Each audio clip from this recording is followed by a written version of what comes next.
room Okay. to introduce ourselves. Hello, my name is Tom Brown. I've been working with Jill for about 8 months now. I am a digital marketing specialist. I focus on helping small businesses and nonprofits use the power of the internet more effectively and efficiently, particularly with analytics. And I have a lot of fun doing it. Oh, past Eagle Scout and was a unit commissioner and all that other stuff back in Texas for a while and in Germany. All right, well, let's get started. Let me go straight to the chair, and you can interrupt me at your heart's content as we go through this. Let me get this out. This is our um, dashboard to MailerLite. We're going to focus on this right now. I have an agenda, and so if you do interrupt, it's not a big deal because I can always jump right back where I left off. Um, have any of you guys, besides Jill, played with MailerLite yet? All right. It's actually a very powerful program, and it's also very simple. So what I want to do is just kind of move through what we've got in it so far, and then how we can go forward. The main topics I was gonna work on today is just review the dashboard, creating a newsletter. I want to talk about master templates, and then subscriber maintenance, and then looking at some of the analytics for past stuff in there. And Jill had a couple questions she wanted me to address, and so I will push that at the end. So overall, the dashboard is always going to show the last campaign sent, but we're going to go straight to campaigns for a second just to show what we've got. We've sent 11 campaigns using the Five Rivers MailerLite campaign, and there's two in draft. We're not going to play with those. But you can see it gives you a bit of a thumbnail of what you're trying to do over here. It tells you the amount of recipients, traditional open rate. So um, I'm a big fan of clicks and click to opens ratio. That's the ratio for click. And so generally speaking, we're going to view this report straight up to begin with. So let me back up. Currently, we have 2,069 subscribers, and they came in three different waves. The first two I imported, their Camp Thornton alumni. It's a list that was given to me. And then um, the CT Rescue was a constant contact list that Five Rivers had before. I downloaded the 2,000 or so some and vetted the list and cleaned it up before I brought it into MailerLite. And then I'm assuming this was Jill's imported Scout import in July. So that's how the list was created. What's interesting is it tells you how people are within the list are reacting. So in this case, the Jill list from Scout Book Import is the better of the three because it's got a higher open rate and a higher click rate. Click rate is basically people interacting with the email. And to me, that is your gold standard right here, because just because it says they opened it, 250 people opened this email, doesn't mean they actually read it. They could have been on it for 2 seconds. And so when we start getting into creating the newsletter, we're going to talk about how we can increase the click-through rate. Generally speaking, we want it above 15%. Going back to the dashboard here. So when we go into the look, it tells you overall of when people were unsubscribing and doing a lot of different things. By default, going to show you the last 30 days. I'm going to go to just this year and we're going to apply it. And so you can start seeing, uh, in this case, different unsubscribes uh, and so forth. You can see we've been doing very well. And then the activities within the various emails of how many campaigns were sent per month, total number of emails opened, unsubscribes. Um, Generally, we want to keep our unsubscribed below 1%. Otherwise, it starts hitting a threshold that MailerLite starts to pay attention. So overall, they didn't tag us. So we did really well, and I believe the reason for that is um, because it was new and the Boy Scouts. So overall, if you continually exceed a high unsubscribe rate or spam complaints, not we only had one person on two different emails click spam. So I think that's the main reason we got left alone. As you scroll down, there are other things that are going. We do not use any of these yet, so there's no data here. So So, let's view. Tom, just a question about that. So if our unsubscribe rate is above 1% for a few campaigns in a row, what happens? Um, it creates a flag to MailerLite according to their various blogs. What they want you to keep your spam complaints under 0.5% and your unsubscribes under 1%. Overall, our spam complaints are really next to non-existent. So it was just one of the two flags that they tag you with. The other thing they also will look at is your open rate of less than 5% is the third flag that they don't like, and then they'll start coming after you. So it was just one of three flags. And generally speaking, they don't like email lists that you haven't contacted in over 2 years. So we were fine. It was just one of the three flags.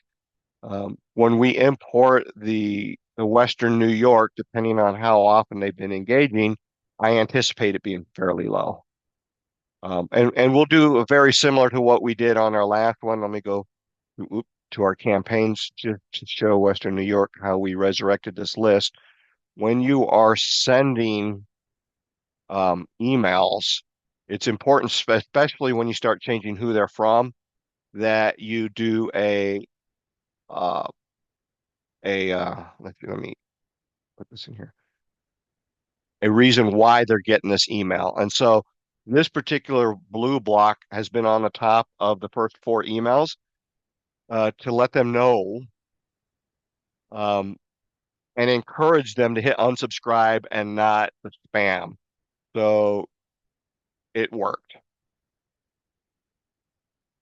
So anytime we do something like that, when we craft an email and putting together our new campaign with whatever we're doing with the new master merge list, we're going to want to reintroduce this and just let people know what's going on and why they're getting it. And again, we can actually manage exactly how they unsubscribe, and we're going to talk about that in a little bit also. So it's just one flag to pay attention to. Um, Let me go back down to. I'm sorry, Tom, I was muted here, but I don't know if this is the right time or if you want me to wait until it Please sounded like do. if you were going to talk about subscribers again Yes. after a little while. But Yes. we do want to talk about, and it might be a bigger conversation with Mark and Jill about how we upload our contacts in, how that might have to change, or how we can work with what we've done in the past. Just based on the fact that the data that those who are newly registered into scouting continues to change, and then some drop, and how we help to maintain that here when it doesn't automatically talk to our registration.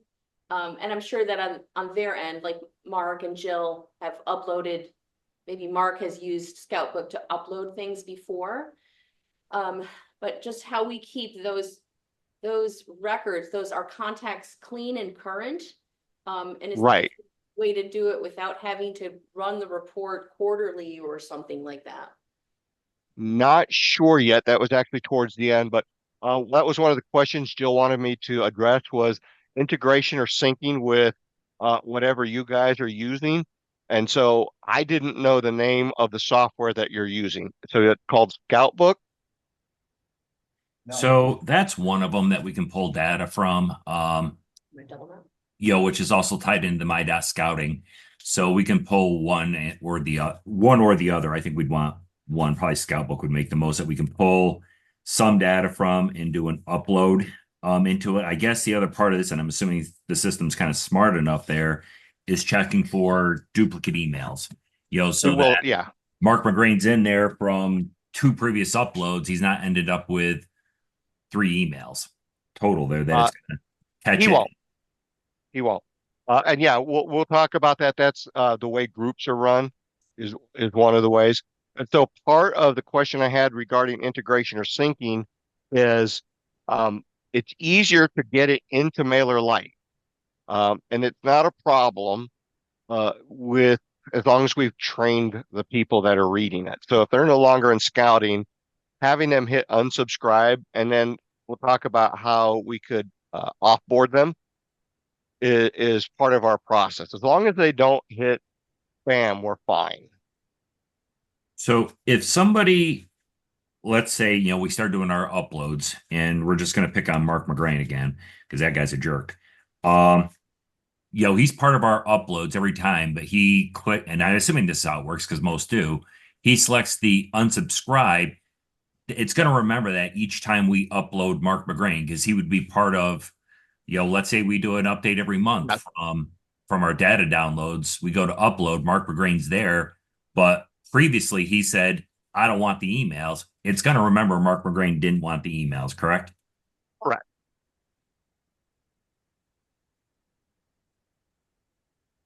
Thank you. So, yep. And can we remove and unsubscribe if they ask us to remove them? So they can Say that again, sir. Say they're on the unsubscribe list currently, but they contact us and want to be subscribed. They didn't realize why they were unsubscribing. They're not getting in any of our communications, so they want to be added back in. Can you add them back in? Yeah. And so actually, let's just drop there for a second. So one of the things you can do, which we're going to go to unsubscribe settings here, is we can customize how we want them to do it. Do you really want to unsubscribe? And then you can, let's edit the content here. Come on. So we're not going to be necessarily an easy unsubscriber per se. What we want to do is we want to let them know, do you really want to unsubscribe from everything or just the list you're in? And we don't have good lists yet, but let's just say there you are, as we develop our list and we've got summer camp updates and fundraising updates. And so there's going to be multiple groups that people are going to be a member of. And this is part of our subscriber maintenance. And so when they unsubscribe, we're going to give them the option to pick what emails they're going to get. And so they're going to click, click, click, and then they can either unsubscribe from the selected or unsubscribe from all groups. So maybe they don't want anything there. But we're also going to add a resubscribe button. So what's going to happen, you'll notice up here at the top, you've got unsubscribe and success. So after they've unsubscribed, this is you have successfully unsubscribed list. And so we can ask them why they're unsubscribing. We can even, where is it? There is an option where we can add a button of the other field. Let's see. Well, they must have taken that away. So we're going to add the resubscribe button. So maybe they actually didn't want to unsubscribe. And so there's different ways to to slow them down. So maybe they are thinking they're unsubscribing just from fundraisers, but they still want to get the proof updates. And so we're going to have multiple lists of where they can do that. And that'll be part of our email strategy is to manage the list and make sure that if we're doing a fundraising appeal that goes to everybody and they try to unsubscribe, we can start segmenting the members of what they're trying to do. So does that mean, other than us doing imports for that we could put, let's say on the website, a button that I'd like to subscribe for newsletters. They click and then select the areas that they want and they can import their stuff. Yes. And that same spot, I want to unsubscribe. I get that they can do it from the email, but we can embed the subscription though, right? Yes. So there's different ways, and that's part of the plan is we got to figure out what group, and now we're into subscriber maintenance. We got to have at least four, if not six or seven, and actually probably less than 10 groups that you're going to try to email. And some are going to be all, and then sometimes you're going to email to just three of the groups or just one of the groups. And that way, if that keeps the unsubscribed down because you can create a group of people that is not active but still interested type thing. And maybe they just get an annual update or something. So if people are just unsubscribing because they're no longer active in scouting, there might be a way to capture them into a group of, you know, once a scout, always a scout type thing. And we're just going to, no longer email you on a monthly basis. We'll just give you annual updates and, talk about the state of scouting or the state of your community or however plan you decide to come up with.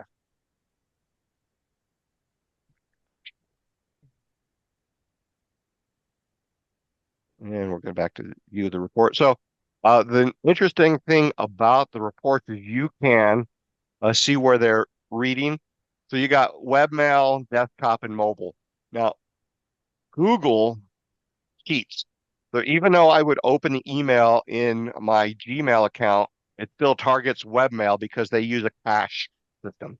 So it still comes across as cache. So this isn't quite as desktop light as you would think, but it also tells you the email clients of where they're coming from and the readers on just this last email that we did. And then what they're clicking on. So this tells me whoever did the last email, there is a link that isn't accurate. So 63 people clicked on a bad link. And so I'm sorry, Jill, I didn't mean to call you out. And so we just need to, what that means is if we're going to reuse this email, we just got to be careful. And we'll talk about reusing emails in just a second. And then who was getting it? And she excluded the Camp Gordon alumni. So they didn't get this particular email. We got hard bounce and soft bounce. So a hard bounce is basically the email address no longer exists, or for whatever reason, there's a reason it doesn't go there. Soft bounce is I'm away on vacation, my mailbox is full, the server's got a denial of service attack, and so forth. They'll actually try to send it within 48 hours a couple times. If it three different emails soft bounce, then it moves it to a hard bounce. So if after three campaigns it's still a soft bounce, it moves it to hard. And if it's a hard bounce, they don't email them anymore. And we could actually run the list and see who the 5 hard bounces are. And the nice thing is you can add who you want to see in your report. So let's see who the names are. The last name, Cyrus Smith, Ross Block, Burlew, and Bean. That's just who's in the database right now. And we could go, hey, Mr. Smith, your email is no longer accurate. Do you still want to get email from us? And so now that's a bit of a manual override to find out why K Bean is not getting that. And he's generally going to say, oh, I don't use the STNY account. I use this. So it's an easy way to update it by looking at hard bounces because typically they're not that much anyway. You look over here on your master list, and of the 1987, you've got these over here. And so I always mess with hard bounces, not soft. Link activity. Again, what they're clicking on, no big deal. We've already talked about that. Location data is somewhat interesting. This is where they're actually reading the email. So you've got one person in Australia and 3 in the UK that read that email. Go back to campaigns. So one of the things that you can do that I really like about this is a manual aspect. You can come over here to more, and we could resend this either to new subscribers. So if we've added more people to the list and we want them to get this, I mean, it's better to do it through automation, but again, this is an override. Or we can resend this to non-openers. So people that didn't open, we can click resend and it's going to give us the option to change the subject line and send it to only those that didn't open it first time, which is pretty powerful. We actually would prefer to do that through an automated system than Yeah, anything else. so is I think when you create the campaign, you can tell it when you want it resent, right? Yes. Okay. So, all right. And let us segue into creating a campaign. So we have 5 different styles of campaigns. Regular, an A/B split. So what an A/B split sends 2 different emails to a sample group and then to see which one performs better. I haven't used it in here, but generally speaking, you send 2,000 emails and you're going to say, please send email A to 100, email B to 100, and whoever has the best rate of either open or click through, send it to the other 1,800. And so you give it like 24 hours and then it's automatically going to send it to the next email, to the correct one. So that's kind of interesting. Um, I've never used the RSS here. That's a blog type system. This is what we were talking about. Um, an auto resend campaign. You're going to email the subject and it actually gives you what to subject line. So subject line A and B is, hey, we've missed you, or you change the subject line a little bit. You could actually add impersonations or even nice little nifty emojis. I'm kind of split on that. It depends on the flavor or the personality of the email or the subject of the email, whether you want to use emojis in your subject line. But generally speaking, if it's not true business, emojis tend to increase the open rate by, and I've seen anywhere from 3 to 12%. And then, of course, who is the sender? So you've got the different aspects here of who is going to send it. And it can only be sent from someone that has been approved by MailerLite. And so they've gone through this. You can see we've got 2 people that we can send it back, either Jill or Brett. And so after we merge, we're going to need to go back into the setups for this and change it to the new domain name and all that other good stuff. There's some behind the scenes things that will have to happen. You can do the subject and the message. So now if you do this, you can actually change the content of different emails on your AB or you're on your second email out. And then as you start to go through it, you could say, send the second email after 5 days to the non-opener. So you give them at least 3 days. I wouldn't send it sooner than that. But beyond 3 is a good threshold for this. And the UTM tag is if you have Google Analytics on your website. So when the new website is up and running and you have the Google Analytics added and you're doing that, then we're going to want to put this into the MailerLite system. So if people are coming to your website, you'll be able to track it. Again, it's a good data point to know. I'm going to go back to simple. And we're going Say to, that again about the UTM tags. for the UTM tags to work, you have to have a Google Analytics tracking on your website. The whole purpose of UTMs is Google Analytics is tracking how people are getting to your website. So it's going to tell you X number of people came in from the DCAD 2024 email or whatever. And it's just good analytic to have. If you've got Google Analytics on your website, there's no reason in the world not to do something like this. It's a really good aspect. All right, create. We're going to just, oops, we're going to create a simple campaign at the moment. And so we're going to call this demo and that is the for generosity.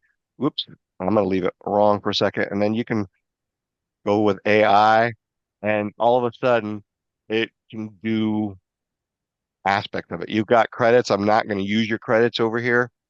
But you can start creating certain things. If we had created the email already, it will look into the email and make suggestions. And pre-headers are always very good. So pre-headers is if you don't put a pre-header in, by default, a lot of the email readers will grab the first 2 lines of your email as kind of like a preliminary um, look peek into what your email is. So depending on how your email is crafted, that's good. Sometimes it's not if you do a little fluff up front. So this is important. And then we're going to select our recipients. So we can do either all active subscribers or groups. We don't have segments yet. We're going to talk about segments in a minute. If we had segments, we'd also be able to do the segments for it. So let's just pick the alumni for the, or you can actually exclude all groups. Exclude, so we don't want to send it to Camp Gorton again. Click next. And let's see, now we down here at the bottom, right? Next content, drag and drop, rich, custom. Here's my thing. I love their templates. Unless you have something that you already do and want to recreate a look and feel of something you've got in the past, then you can do that. You can also template off of your recent emails. So if you like this particular layout I created, you could choose that. We're going to go to the template gallery. And so obviously Black Friday is coming and Cyber Weeks and all these other things are coming over here. But we're actually interested in a newsletter. All right, oops. So there's 3 templates to go through here, or we could do an update and see what else comes over here. What about a fundraiser? No templates on that. And so there's different ways to do. There's 94 to choose from.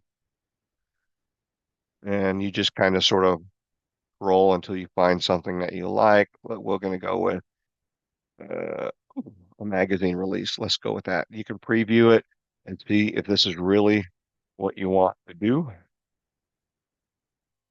We can just select that template for the heck of it.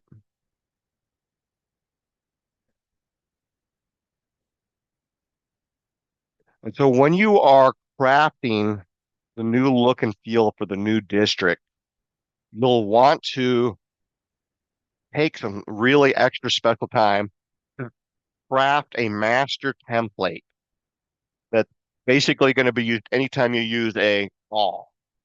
And then what you should do is create sub templates. So if you're going to do just a quarterly newsletter, you have a newsletter template that's going to go to all versus just a generic template. And then you have a fundraising template, or maybe you're going to want a different template per group if you have a strong segmentation of your subscribers. So after you start doing that and you've crafted what you really like, and I'm not saying do this first, you're going to want to send an email out, see how it goes, see what kind of feedback you get before you make your master template decision. Because just because we think it looks good, it's the end users that are reading it that's going to tell us whether they liked it or not. And so eventually that's got to be the master plan to create 2 to 6 master templates. So your life is easier down the road. But we'll be able to do a lot of different things and do colors and so forth. This is an important update. That was the pre-header that we talked about. And so you're over here and you can do things here. So I'm going to click to the right.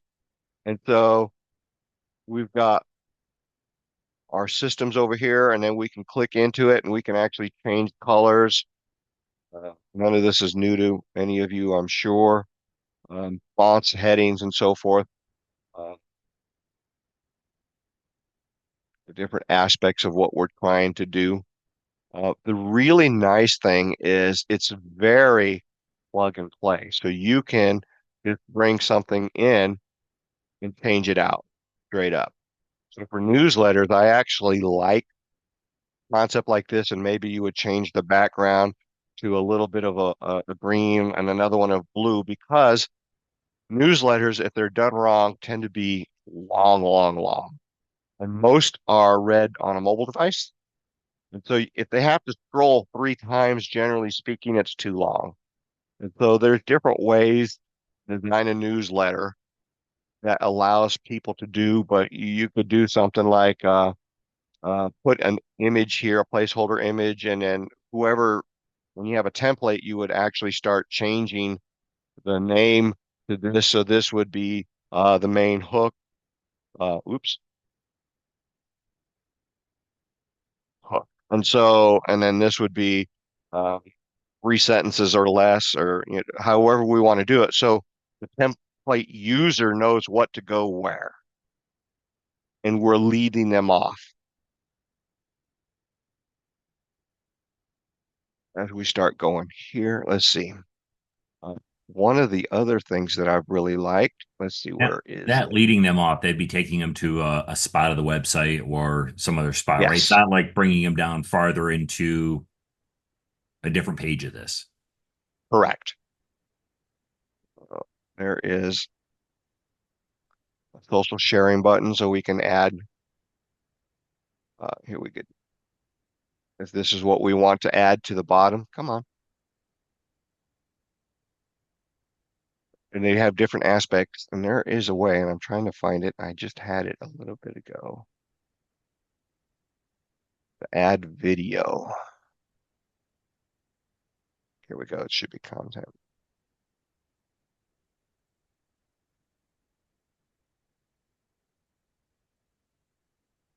All right.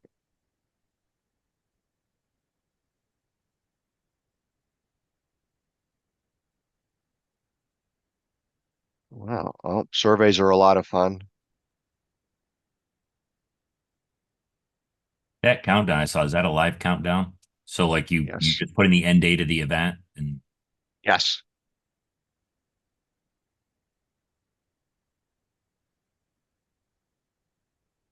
Back it where you want. Come on over here. Expiration date right here. Oh, that's kind of fun. well, that'd be a good one for like promoting the summer camp, day camps, things like that, going out to Yeah. family countdown, similar to what we've got on the site. Yeah. Yeah. There it is. Video. So the nice thing about the video is I'm gonna grab a YouTube. No judging here. Let's see what shows up. Boy, isn't that brave? I'll I'm an say. RV guy, so we'll pick this. So we're gonna grab, yeah, yeah. And I just winterized my RV, so that's why that was there.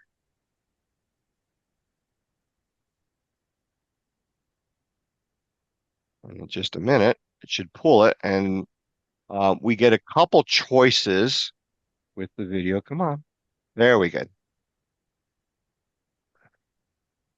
Just running a bit slow. So over here, it will create an animated image for you. So it's basically, it automatically created a GIF um, from the video. Or you can, and it does it for us. And that's what took it so long to load. Or you can actually put a static image and upload your image or whatever you want to do. So it actually draws the eye to it. And you've got your different play buttons and different ways that you want to do with it. And you can change your background color to green or something like that, and to get it to hide out a little bit more. So there's green and green.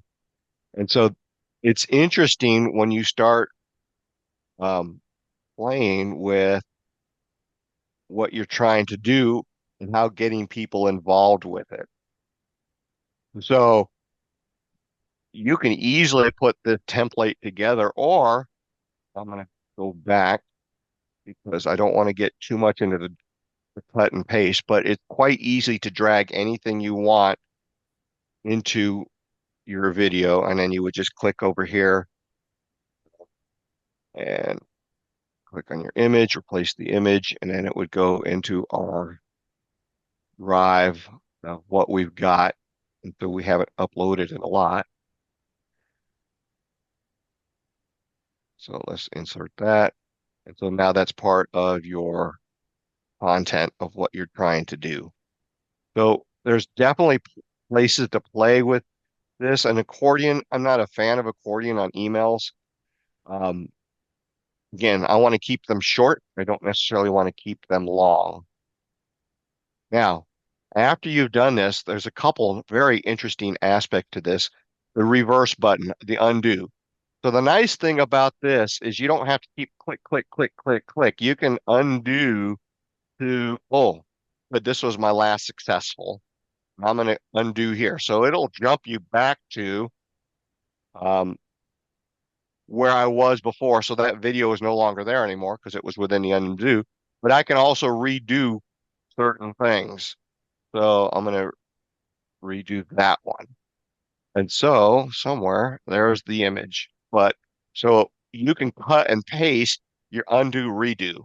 And I found that extraordinarily powerful because you can, well, that was just way too much clutter and you can undo way back. But if you really like the video, we can add the video back in just by finding it. Let's see, somewhere in here. There it goes. Block video added. So we can undo everything except the video. We're going to re-add it. And so you don't have to linearly undo. I just had found that tremendously helpful.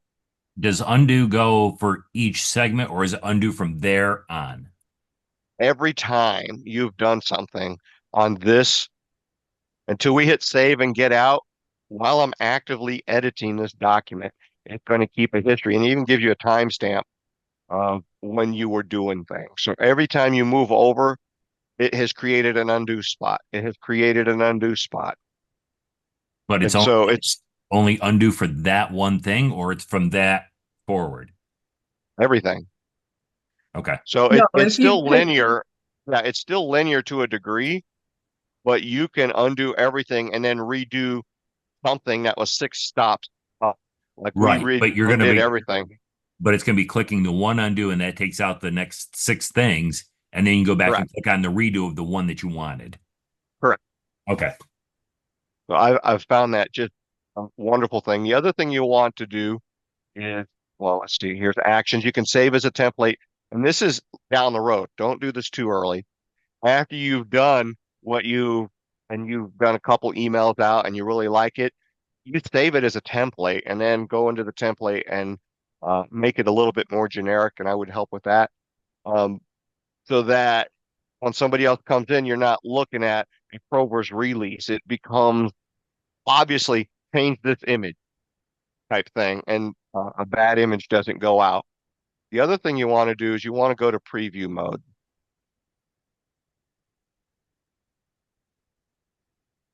And this should be until we have the templates locked in and well, you should be doing this all the time. So this is what it looks like when it gets to somebody's computer at their desk. And this is what it looks like in a mobile. And so you'll want to look at certain things. Oh, look, music inspiration is actually 2 lines. So maybe we'll want to shrink it a little bit more so that it doesn't flow like that. And so we're going to play with music inspiration just a second, but everything else doesn't look horrible. So we're going to get out of the mobile and get to music inspiration. Oh, that's what happened. It broke it into two. So this wasn't popped in here. They broke it into 2 different aspects. So that didn't do well at all as far as mobile, and we would want to fix it in some way, shape, or form and find out why it's doing that. So just something to look at. And then when we're done editing, and I'm going quick because I could spend hours on how to craft a good email within this. I'm just giving you the overview. And then we definitely don't want to send now, but you've got the same later. You actually have the ability to schedule it on time zone. So if you wanted this to go out at 7:30 a.m. for every time zone, it will, based on the reader, pop it in on their last data. And then this is over here. After you've had multiple interactions, it starts figuring out when your readers are actually opening your emails. and it won't put it in their inbox until like 30 minutes below or they're there. That way it's sort of at the top of their inbox. When they start noticing that, well, they're always opening the emails at 3:30 p.m. Let's just drop it in at 3 o'clock. And so we start doing that, and then you can figure out your time zones, like New York right here. And we're going to send this tomorrow or on the 24th, and I'm going to hit schedule. So technically, this is scheduled to go out in 3 days to the people we selected. And we definitely don't want to do that because it's just a demo, but it is actually live. It was created 14 minutes ago. So you come over here and we're going to cancel the sending. I like scheduling things at least 10 minutes out because my brain is very ADHD and happens all the time. So then I'll go back and like, you know what? Let me check something. I've got a tickle. And so I'll go back. So I rarely send now, just because I like to give myself 10 minutes to breathe and see what I'm thinking. Personal preference. All right. So let's go to automation. We're going to go to, Do you send yourself a test one at any time? yes, I do. Thank you. I always send myself a test one. That's what we do. And then I click on everything there. So let's look at, let's see here. We're going to duplicate this one. So there was an error here. So we're going to go to our drafts. And so we're only going to see things that are in draft. We're going to edit here. We're going to, there's the send test email. Edit the content.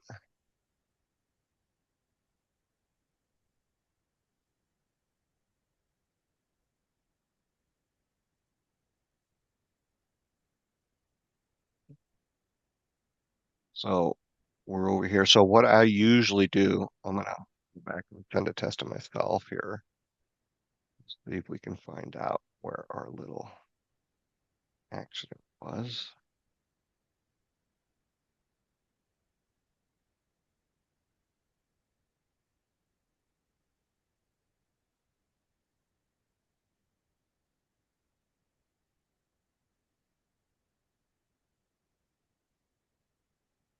Over here.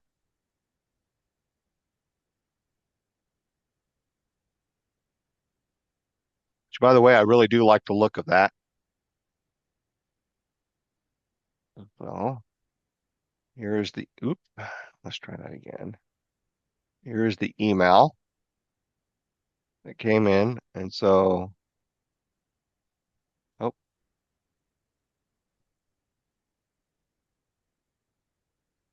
that was important. So that worked just fine. So the tickets link is beautiful.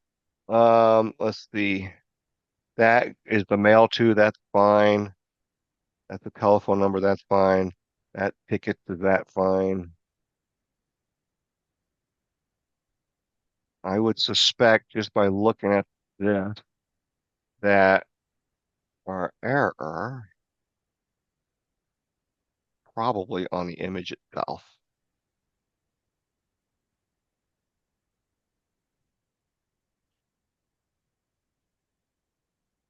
So if we look at this, we look at the link. Oh. So that was my initial thought is she accidentally made the link live, but it's not. Otherwise, it would have said HTTPS. Yeah, So, maybe that so second ticket button. no, that one worked well too. Yeah, that one's fine. Okay, yeah. So somewhere there is a, maybe it was this one. I don't think so. That looked fine too. That yeah, somewhere there is a buried link. yeah.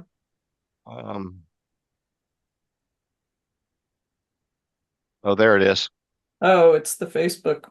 Facebook and Instagram Yeah, didn't have a link in there. links, they don't have links. So Yeah, okay, got it. so that's interesting that you had 94 people clicking either Facebook or Instagram icon at the bottom. I find that extraordinarily high for this kind of an email. So no harm. They could have found you quite easily if they were looking. I'm just glad it wasn't a ticket button. All right, so details. We're going to get out of here. And we're going to go back to create a campaign. And so you've got a lot of different things that we can do here. Well, let's go to dashboard, create. So now we're going to create an automation really quick. Automate emails to reach subscribers. And so what we want to be able to do is the website and even the Facebook page should have some sort of embedded code that allows people to join the list. And in this case, once we figured out what groups and so forth, we could start creating it. So you could start from scratch. You can do a simple welcome email. So they have a lot of different templates, promotions, retarget, e-commerce, events, and special dates of what they're trying to do. Or you can create one from scratch. So we're just going to create one from scratch. And we're going to do this as a test. And so you start setting up a workflow trigger. So I just clicked workflow trigger. And so what we got to try to do is what's the trigger? When a subscriber joins a group, when they complete a form, when a subscriber clicks a link, wherever we've got that link, or when a field is updated. So if we changed something in their subscriber field, the anniversary of a date or the exact match of a date. So we're just going to do the most basic. And what group? So let's say they join the contact rescue me, and we're going to add another trigger if we want, which we don't. So we're just going to keep it simple. Allow subscribers to repeat the workflow. So if they come in and they join the group again later,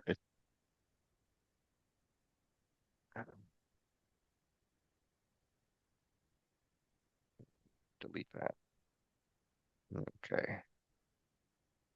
So boom, when they do this, when the subscriber joins the group, this automation is going to trigger. Now, what do we want to do with it? And this is where it gets fun and powerful. We want to send them an email. So we're going to say, define the email content. So this is going to be the welcome email. And right, which, by the way, typos, purposeful typos, does force people to pay attention, but it also triggers some people. So just be careful. Email subject line here, or whatever is going to go out, and who is it from, and then you can design the email. And so what we're going to do is do the template gallery, and we're going to pick a welcome email. And we're just going to choose this, that's there. And it allows us to dig into and start designing this email right now, which we're not going to. We're done with editing.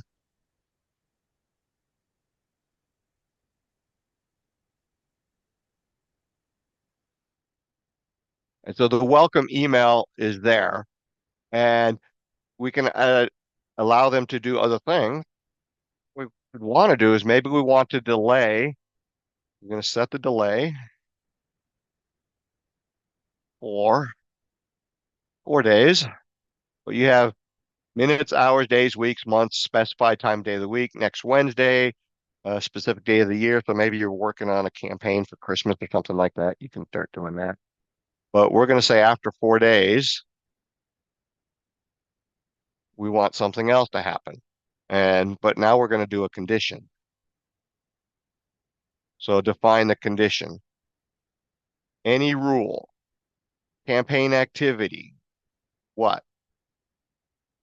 And so, oh, I'm sorry, we don't care about the campaign. So you can have them, if they didn't interact with a particular campaign, you could have them go straight to it. So we could actually trigger something based on what they did with a DCAD campaign. And these are previous emails out. So we can reference a previous email that they may or may not have engaged with. Workflow activity group membership. And so what do we want to do? No items. Oh, we don't have, I don't know what there's no interaction for that.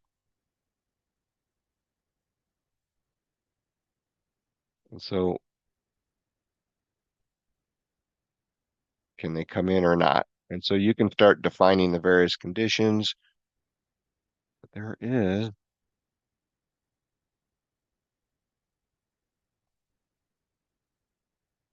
Oh, so sorry. Work activity email on the email that they were just in. If they did not open, was not opened, we're going to send them another email. And so if the welcome email was not opened, we want them to do this. And so you can start branching off the different activities that you want to do. And so overall, as it starts going through, I just popped out of it, edit the workflow. There we go. And figure out what you want to do with it. So we're going to do a plus here. And again, we're back into this. Well, what actions did we want them to do? So we can define the action again, or we don't like to define the action. We have a webhook or an A/B testing. So no webhooks at the moment. So set the webhook What does that and mean? add the destination URL with the webhook will lead to. So What's if a they web? didn't, it's a link. So if they didn't get the email, then add a destination where your webhook will lead to. So what we would want to do when the email was not opened, we're going to send events in batches. So back up.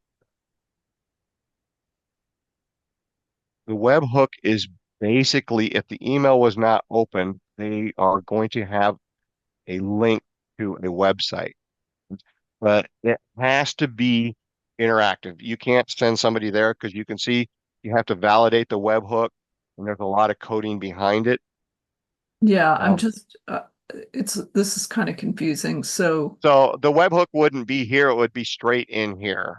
We would put the webhook a little bit higher up, not as a email not opened. So it's actually a bad example at this stage, but we could have it put into the rule on it. And I'll get you more details. I I'm have trying to used think of a use case for this. Versus, if we just want to send an email to, send a different email to people who didn't open the first one, we can do that the with the the, the campaign, right? webhook is based on your website. So the hook is already on your website. So if they're doing something on your website and they've clicked a button that you already have on the website, that's the hook. And so if we sent them this link and they went to the website, you with me?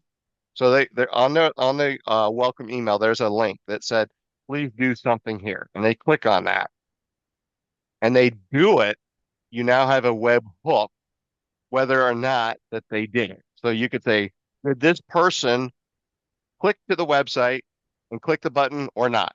So you can do a yes or no based on their interactions with your website. It's a bit advanced. I've only used it once Okay. multiple years ago, but Yeah, all right. you're So if we wanted to,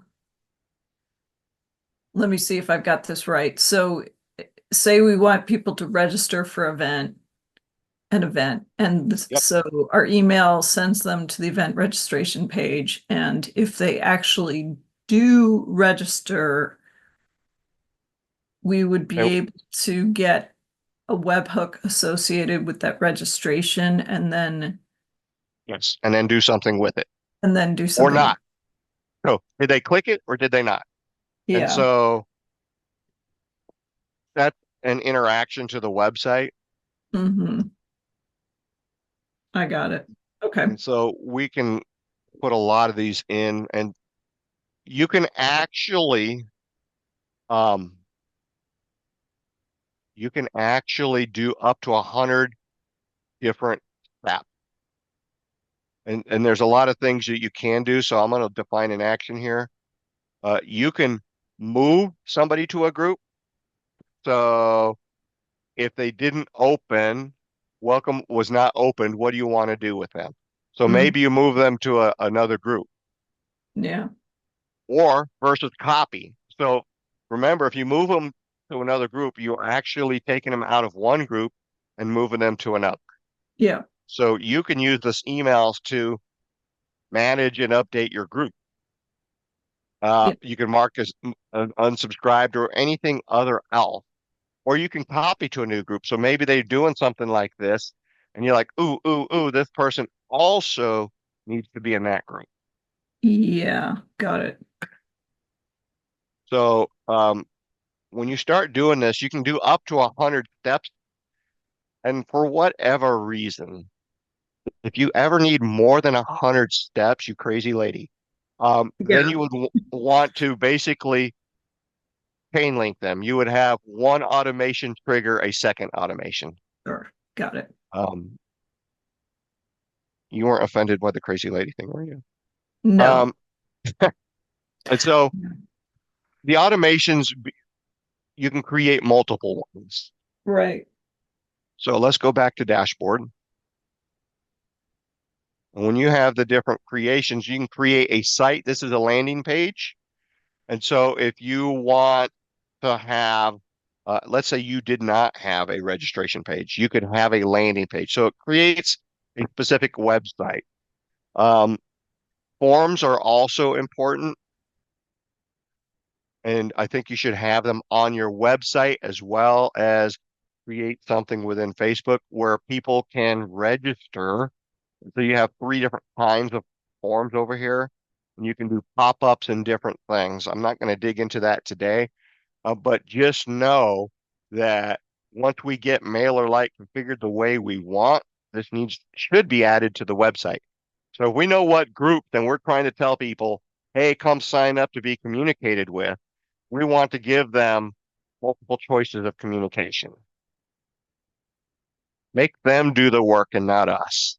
So this doesn't go on the website until we're sure of what our structure of segmenting is going to be. So let's back up a little bit and let's go to subscribers. So when you are doing subscriber maintenance, there's two things that's going on. You've got groups and you've got segments. So a group is basically a tag, and a segment is a common trait or filters or so forth. So let's play with segments for a second. What we can do is we can filter based on various things. And I'm going to filter based on location. So what about location? Well, we're going to say location is set. Well, what does that mean? Well, that means of the 2,000 that we have, 1,400 have a location set up, the United States. But check this out. And we're going to add a condition. And we're going to say the location is not the United States. How many non-United States people do you think you got in here? Oh, 9. And so you got Germany. And so this kind of stuff here, if we wanted to, we now save this as a segment, and we're going to call this not US. Oops. Oops, locked it on, not US, and create it. So now if we ever wanted to email just people that are not in the United States, it's quite easy because uh, in the dashboard now, instead of groups, we now have one segment. And we're going to campaign, sorry. We're going to go to drafts. We're going to edit this one. And we're going to edit our group. And we only want to send to the US. Not this. So we can exclude here. And so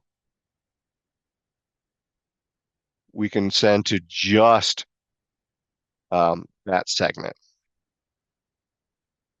and have fun with it.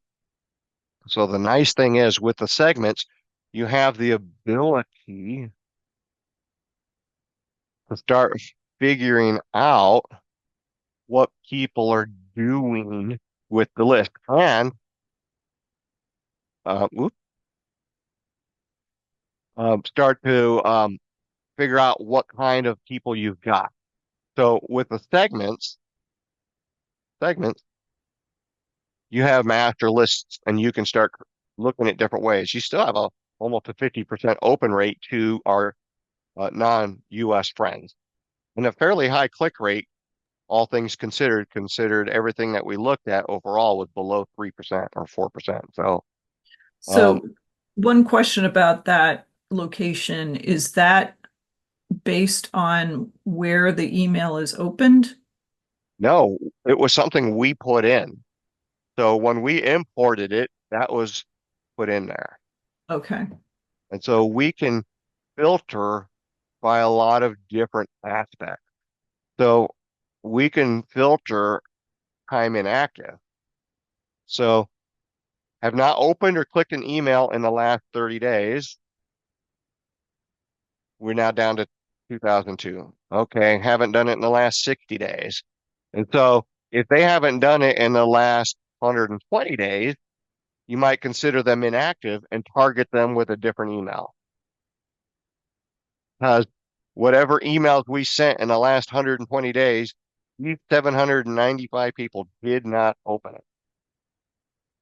Conversely, you can also do not click. And so how they're interacting with you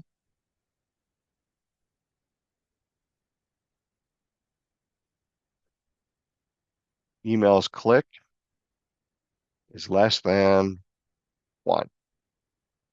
And so now we've got 1945. And so when you are using segments, you're isolating people. And so we've done this, and if you start going, wow, look at all these people I sent, and whatever email clicked is less than 1, less than 0, go figure, right? And so the open rate is less than, 1%. So all these people didn't even open an email. So there's different ways to filter people. And then we can always do groups too. So if they're in a group, does not belong to Camp Gorton, how many people do not belong to Camp Gorton? 1969. Because some people are going to be in more than one group. And so now you can isolate people one way or the other. So eventually, these groups could disappear down the road because eventually we don't care how they got into us. I'm talking like a year down the road. When we've got real groups that we're using, not starter groups. Because if we've started looking at, let's pick this guy right here.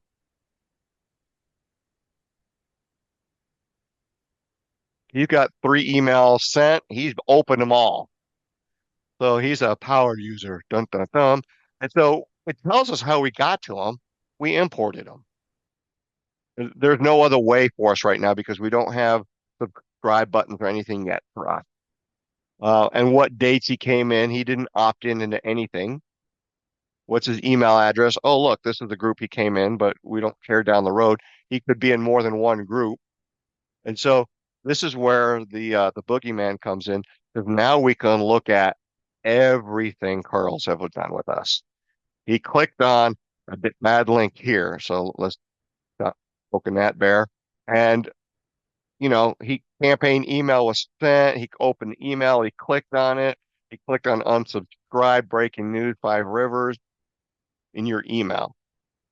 So, what's going on with him and the different people over here. So you can start really, I'll look at this one. I'm going to sort by the number of clicks. And so this guy, TMO, too much, I don't know. He's a rescue from March. Thomas Owlett. We actually have his first and last name, which is not in all cases, by the way. And so we could start looking at what he's doing with us. The email went out. He clicked on the preview. He opened it, but he didn't interact with it on the March 11th. But he's over here. He clicked on the preview in your email, so he's looking at it through a website and not his reader. So, He opened this before- email 4 times. Yeah, Get this. Tom, so before, like when we offered people the ability to subscribe or unsubscribe, they had to choose, well, we could give them the option of choosing which group. We could, Right. but we didn't. They just unsubscribed. 'Cause Yeah, we yeah, just No, I know that, but so in Okay. the future, so what, does it make sense to have groups that are named for the source of the information or the use well, of the information? we don't have to show all those groups. We can hide what groups they're allowed to subscribe to, Yeah, and we can rename that group. So if we come over here back to unsubscribe settings, we can edit content.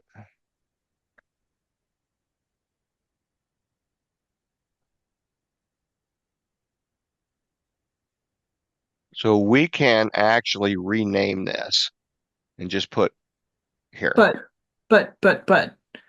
we don't. So overall, I mean, generally speaking, what we would want to do is everybody that we have in our list right now is going to be put in a master group called general updates or something like that. And that's what would be on this list, because we wouldn't show this one. So hide this group from all the recipients. Okay. So they're not going to be there, even though we see it here. We're going to want to have, when we start this, everybody is going to be assigned to a new group or added to a new group. All right. So this can still stay live for a long time, but we're going to have a group that's like general recipient, and then another one that says donors, and maybe put them all in that. So when they start to unsubscribe, they're like, no, I don't want donors. All right. And so they can slowly start updating their ownness Yeah, overall. But when we start this and you want to unsubscribe, and then they're like, oh, I didn't know there was a donors list. So there'll be other group available. okay. So basically we have to figure out what groups we want Absolutely. and That's how we manage those groups and how we let people subscribe or unsubscribe. But Well, then in those groups, we can filter down for specific things if we want to. correct. That's where the segments come in. He will not So- see the segment. Another question I have is, so because I can see some other uses here. It's funny, I'm getting ready to send them an email about it. But so let's say we have our order of the error, which is a subgroup, and we use part of their stuff to import in. Can they be given access just to work with a user group? Because maybe we'd have them use this as a template for their newsletters, but we don't want them sending out to donor list or other people. We just want them to access just the say the OA upload, just their Let's people. see. Or you have the Camp Gorton people and you have the people who manage the Camp Gorton group. We would only want them to have access to, I guess kind of. Yeah. So the answer is yes. Okay. Here's the add a new user. You add the email address, you require this. What do you want them to do? And so you can start creating custom permissions and limit them to what you can do. So you can Yeah, select what so, campaigns that they're allowed to play with. or which templates. So, Correct. yeah. So there's a lot of custom permissions of what they're allowed to do or not do. And, once we have a little bit more access, we can tell them. I mean, we can set this up better. And the best way with the OA is create an OA template and it automatically has OA users within the group. So when we have it set up and we're about ready to give permission, there might be, worst case scenario, a sense of trust issue. So if we go to campaigns, and we're going to go to draft. So if they are using just the OA template,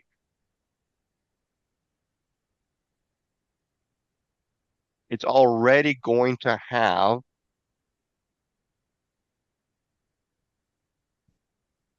who they're emailing to. And so this would already have OA. And so we would tell them, don't mess with who you're sending to. That's a worst case scenario. Is there a mechanism for an approval? Oh no, let me look. I will say that this MailerLite has the most dynamic ability to put this level of customization that I've seen on any of the emails. Usually they give you 4 choices or 5 choices, and this is it. This allows you to go at the campaign level, add, change, remove, send. So we can tell them they can't send. And so they can do all sorts of creating and things like that. But if they don't have the ability to send, they can't send anything. Yeah, yeah, okay. And so you're, giving them the ability, and most likely there'll be a pain point where someone's actually going to do something wrong. You're like, oh, no longer have that access and take it out.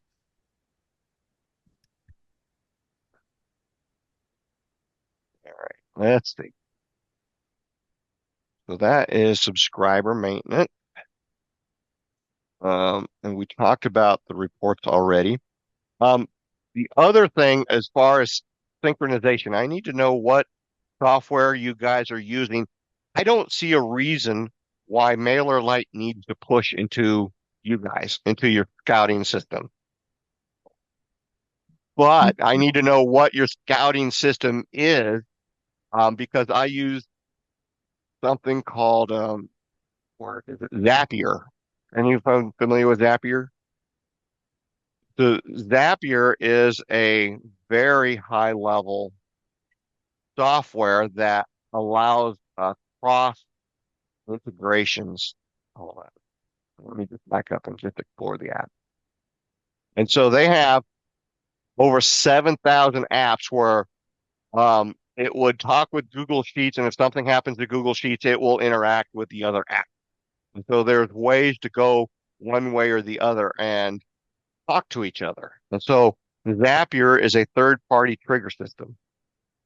So there might be a way to have your scouting applications trigger a Zapier that automatically updates into MailerLite. Yeah, I think we want to hold off on that. Yeah. So, the Scout book output comes out as a flat file. I mean, I was able to just dump it in here. So I think we might want to think about integrations with, well, that's something I think, yeah, we can think about. you ask for it in the email. And so Yeah, there might be a way, worst case manually scenario is at the first day of the month, you download any new account created in the last 30 days or last 31 days or something like that. It yeah, just depends on how often, or anytime you do a major email, it's probably a better way to do it. Anytime you do a major email, you do a scout book download first. yeah, That yeah, way, you know you're getting the most thing. And so some emails, no, other emails, yes, because you can track with your automations that if somebody is added to a group, they could automatically get the welcome email, whether you import them or they added themselves. And so you know with the proper configuration that every time you download a scout book or whatever, someone is added and they're added to a group of your choice, it can trigger the automation and they can get that email chain down the road. yeah. Which, by the way, I looked at, probably 25 different MailerLite videos under their resources. Some of them are very, very good. And some are like, okay, move along, please hurry up. And then this is interesting too. So if you are interested in joining the MailerLite Academy, they actually have courses on how to do different things. And the courses aren't even that long. So, I mean, if you look at this one, um, you can see what they're trying to do and stake it straight up. And so this was interesting because they break it into segments. And you are not on MailerLite Classic, so don't play with that one at all. That's their old version. And Mhm. so, what are you trying to do? You want to send emails? Oh, there's 26 ways. And so, what are those particular campaigns? Let's look at that. Send emails, enroll for free, intro, newsletter editors, create, automate email workflows. Yep. And so, to me, if this is something that you want to do before you start frustrating yourself, make the effort to look Sure. at um, the academy. Oops. And the knowledge base is also interesting. It's a little less, but you can, accept the cookie.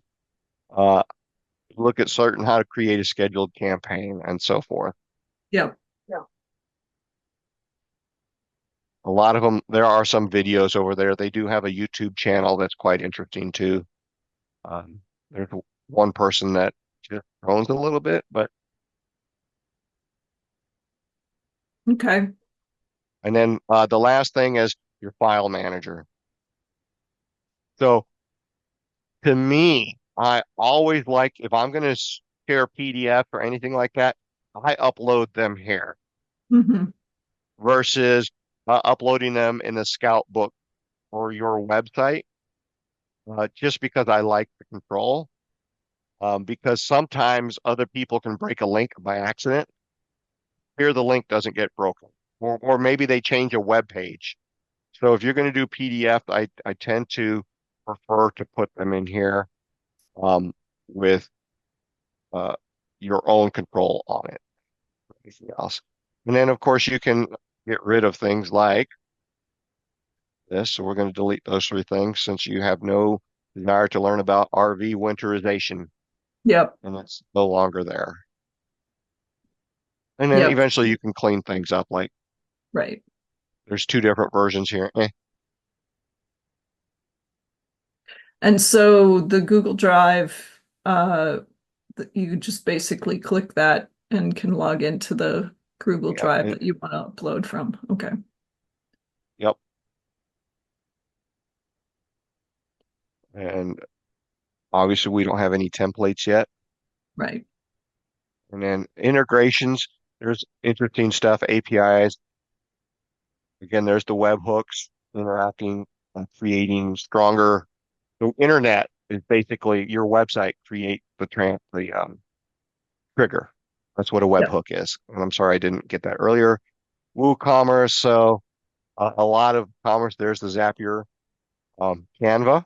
Right, I see that. Have you So tested that? I did not want to hook you guys with it. Okay. And you are the only client I have that has Canva and MailerLite, so I couldn't Mhm. test it anywhere else.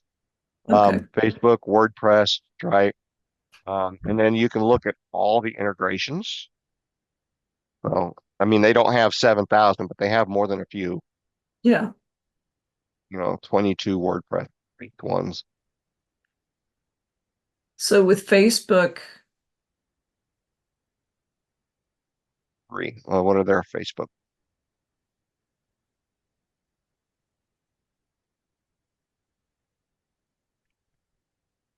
I don't know uh, about Group Boss or Ad Workbench.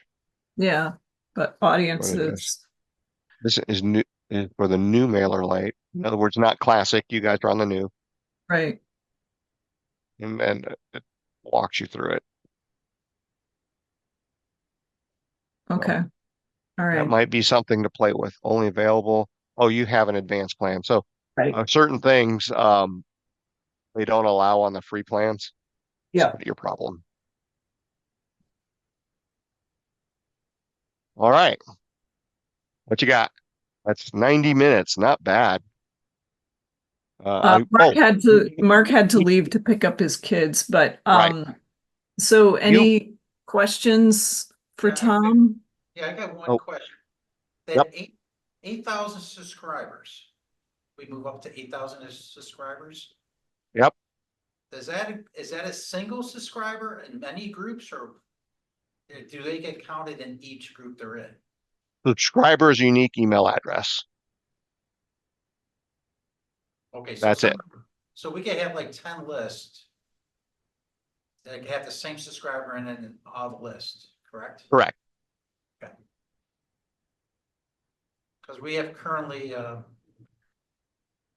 10 groups and we have it would equal over 15,000 people. Nice. So before we would import them, I would definitely look at those 10 groups and see if you want to recreate those groups in here or create 7 groups and then you're going to put some of those groups individually. I think the fact that you have 10 groups is a wonderful start. And then do we want to keep those 10 groups? Do we want to make it 12 or 14 groups? Or, because some of those groups you can split or plan to split. Well, let me ask you the other question. If you have one main group, say, can you do the segments, send Yeah. segments out? Yes. Now, can you add fields to your groups? Yeah. Segments, you can have a segment create a group, by the way. So you can find the filter and then say, move all these people into this new group and boom. So with the segments, I think, oh, we were asking about fields, so I don't think you showed us fields.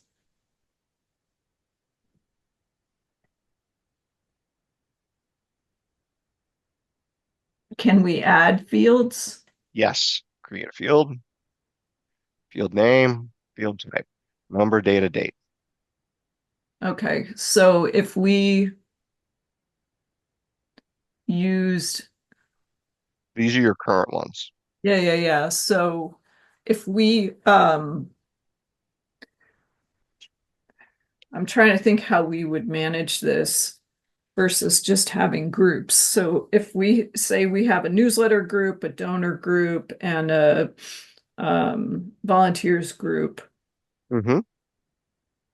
if we, so that one way to manage that is have literally 3 different groups, and we would just put people into those groups, and we would, allow them to subscribe and unsubscribe for the groups, and the group names would make sense for people to subscribe and unsubscribe from. Mm-hmm. Or we could have one general group, and put 3 fields in it, one donor field, one newsletter field, and one volunteer field and just, if that field has a value, then we would use that as a segment and use that to send things. I But wouldn't do it that way. yeah, Be- people wouldn't be able to Correct. unsubscribe or subscribe themselves to those segments. We would have to do Correct. that work on the back end. Hey, So when Joe, you, what we currently have is all adults, all youth, then we break it down to district, all adults, all youth, then we break it down again to Scouts BSA, all adults, Scouts BSA, all youth. So I'm thinking we got 5 different unique fields that we have in there: unit, adult position, youth or adult, District. and district. Those are the ones how we break ours down currently. Yeah. right, So if that's we nice had and interesting. I field, like that. yeah, so we could have a district field and then use that to segment newsletters, for example. This way we don't have to create a district, youth district, Scouts BSA, different Cub Scouts, different, Right, right. I could see those as fields. I can see those adding, it's like 5 fields, I think we counted, we were talking quietly. Yeah, Like 5 fields, if I can download that today and have every single one of our registered youth or adults in one flat database. yeah, yeah, yeah. So then, Because you can import them into a group and you can actually tag them as you import them. So you could say, everyone I'm importing right now, I want in this group with this tag or this segment. And so you can put them in either direction on that. And again, just because those groups exist doesn't mean they need to be public. So when people are signing up, that's what we have to think of. Those groups that you just listed sound very internal use only. yeah, Um, they are. They are.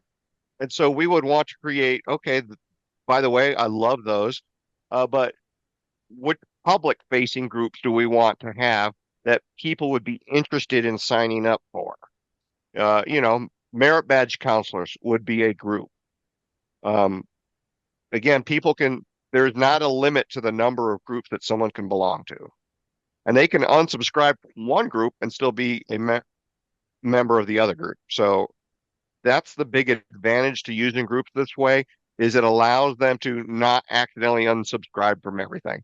Oh man, I just didn't want to get any more fundraising emails. Right, Oh man, how come I'm not getting anything from you guys? right. Yeah. Okay, so I think maybe when I'm up there tomorrow, Charlotte, you and I, maybe we can talk about this a little bit more, but yeah, I think that makes sense, is we use fields to do sort of the attributes that we pull over from the contact database. And then we use the groups for people to subscribe and unsubscribe to content that they're interested in. Sounds good. You I have a can question dig. for Yeah. Tom. Yes, ma'am. It's not on the subject of subscribers though, so we can revisit it if you want to, if we have to finish up here first. No, we're fine. I am wondering what you know, and I have not done the research myself, but what would your suggestion be for length of newsletters? We have, as an organization, like if we were going to send a general newsletter to everyone, like we could put so much in there that yes, could certainly be tailored for different audiences, but right now we don't have the capability to develop like lots of different newsletters. So if we did one, we wanted to send it out. We still want it to be effective though. So how much is Right. too much? Um, it depends on the newsletter and what I would want to do. Um, this is what I do with all these organs. Send me your newsletter. Let me recreate it in an optimized way. So it would be the exact same newsletter that went out. But the short part of this is newsletters need to be essentially a bullet point type thing where this is what's here. Click here if you want to read more details. This is here. Click here if you want to, this was our summer camp extravaganza. We had great time. Look at all the fun. Click here. because we want people to interact with a newsletter. If they just read it and browse through it, you haven't got a data point. Uh, we want to force them to click certain things. And so, how often do you guys do a newsletter? I think the idea is eventually there would be one per month. That would Okay, be like perfect. general content, the things that would not be super timely that needed to be communicated, in a weekly way or something. Right. That's perfect. And generally, the monthly newsletter is going to be recapping stuff that you've been sending to all the other groups in some way, shape, or form. In case you missed it, here's this. In case you missed it, here's this. So there might be something on the newsletter about fundraising that went to the fundraising group, Right, okay. and that way you get a little bit of a crossover. And then I'm a big fan of highlighting two social media posts from the last month. And so you can you can put a social media post in there and they would click it. And so now you're driving traffic to Facebook, which by the way, and so you don't want it so long. The kiss of death is when you get a Google email and it says message truncated, click here to read more. It's too long. Right, right. I guess, And I get, and I generally understand the idea of it's just sort of like the highlights and click here, and the call to action would be having just enough information to make somebody want to be more engaged, to click and continue on. But I guess mhm. even like within this organization, it's just like even that format could go on for a long time. So I didn't know if it's like, you kind of keep it to, I don't know, 3 main sections or 5 main sections. Like, I don't know if it matters to It's that. part of the email strategy. So, for example, you can have a group. Let's pick on your donors group. You can have um, just a little tag about donors, and if you want to read more about this, join the donors group page. And what I would do with that is I would trigger something that says, "Thank you so much for joining the donor group page. Here's our last monthly update." And now you've got all of those, so they get that email and they're in the group. And if they go too much, they can unsubscribe from that one group. And so the the point, if you're going to do a newsletter and you've got a lot of subgroups, those subgroups can be more detailed. And the newsletter could be, if you're interested in, beyond whatever our hook is, look at our donors group. And then you can trigger where they get the last updated email. And so you are reprocessing stuff that you've already done. Okay.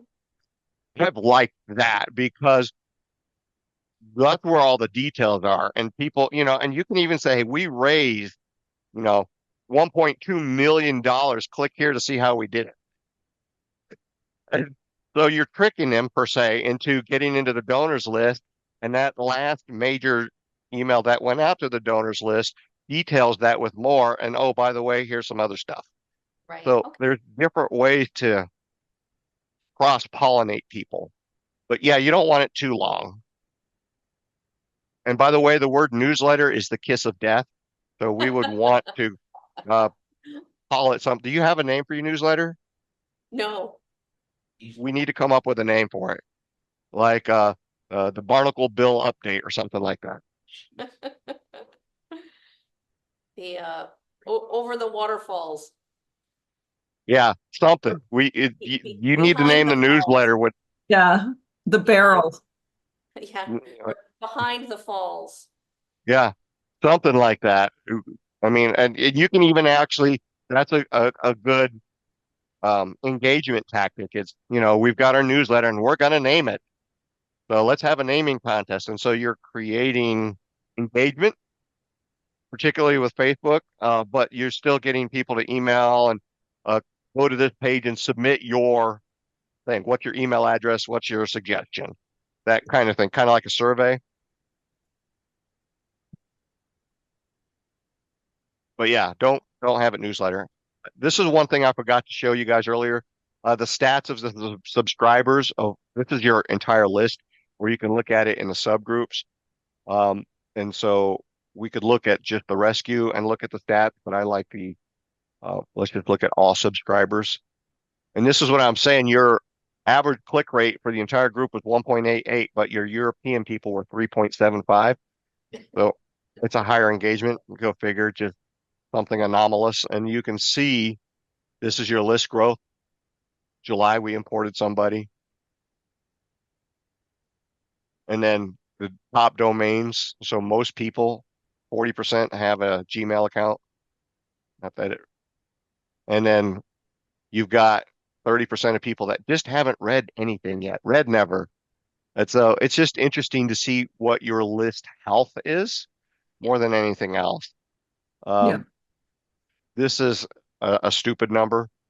I wouldn't even worry about that, particularly with our, we are at the beginning of the game here. Yeah. After a year, your average unsubscribes matter. But I've never really focused on unsubscribes. If they don't want to hear from me, that's fine. I've got 2,000 or 15,000 other people that do. Don't focus on the negative.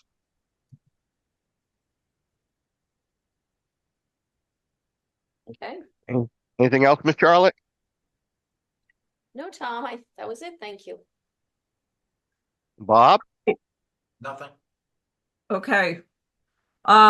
This was really good. I think there's a lot for us to discuss. So Charlotte and I are going to meet tomorrow. We can kind of figure out our next steps in terms of the groups and the fields and what the newsletter, where we go with that, other campaigns but we may want to run. Well, before all of that, and simultaneously with all of that, we need to get MailerLite converted to the new domain name. Oh, yes, right. So is that something you want to do, or is that something you want me to do for you? You don't have to decide today. I'm just Yeah. saying that needs to happen, and I think that should happen before we import anybody.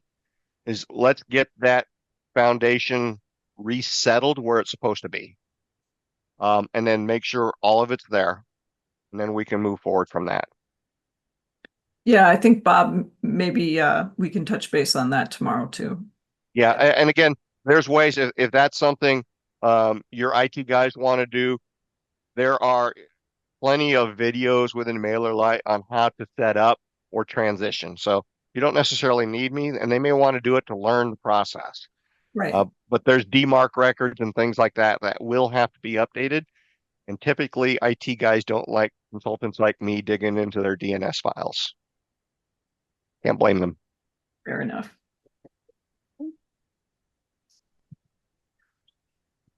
Okay. Thank you so much for everybody for calling in. Thanks, Tom, for pulling all this stuff together, and we'll let you know what next steps are. All right. Thank you. Thank All you. right. Bye. Okay, bye. Bye. Bye-bye.